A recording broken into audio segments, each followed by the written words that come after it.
What would you pay for a single flower? A week's wages? A year's salary? What about the price of a mansion, complete with a carriage and garden? In 1630s Holland, this wasn't a hypothetical question. For one incredible winter, people traded their life savings for a single tulip bulb. This is the true story of Tulip Mania, the world's first great financial bubble, where fortunes were made and lost over the petals of a flower, and where modern economics was born in a frenzy of speculation. Our story begins with a flower from the exotic Ottoman Empire. When the first tulips arrived in the Netherlands, their intense, vibrant colors were a sensation. But the most coveted were the broken tulips, flowers with stunning, flame-like streaks of color. What no one knew at the time was that these patterns were actually caused by a mosaic virus, slowly weakening the bulb. But to the wealthy Dutch merchants of the Golden Age, these rare tulips were the ultimate status symbol, a living masterpiece that showed you had arrived in high society.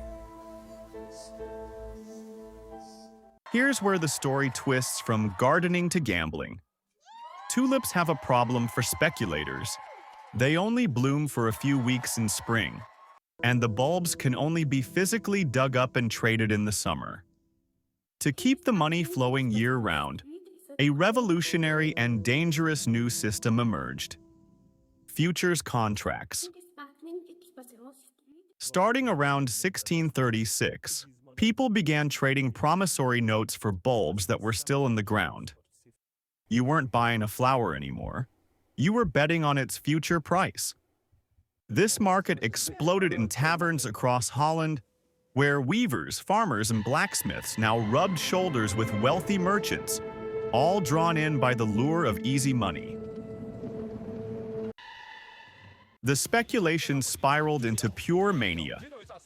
At the peak in the winter of 1636–37, a single bulb of the Viceroy tulip was traded for a basket of goods worth 2,500 guilders, enough to feed, clothe, and house a whole Dutch family for half a lifetime.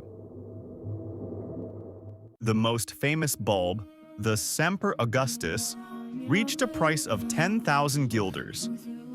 At a time when a Grand Canal house in Amsterdam cost 10,000 guilders, people were literally trading mansions for flowers.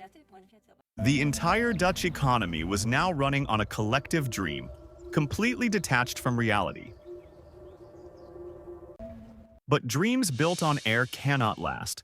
The bubble popped, not with a bang, but with a whimper. In February 1637, in the city of Haarlem, a routine auction ended with no bids. The news spread like wildfire. Almost overnight, the confidence vanished. Buyers who had promised to pay astronomical sums simply refused to show up. The promissory notes, once worth a fortune, became worthless scraps of paper. There was nothing to repossess, just a broken promise and a bulb still in the ground.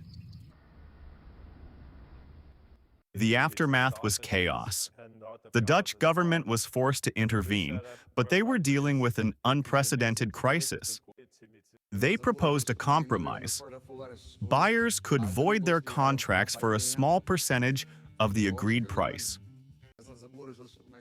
While this prevented total economic collapse, it shattered public trust and ruined many ordinary people who had invested everything.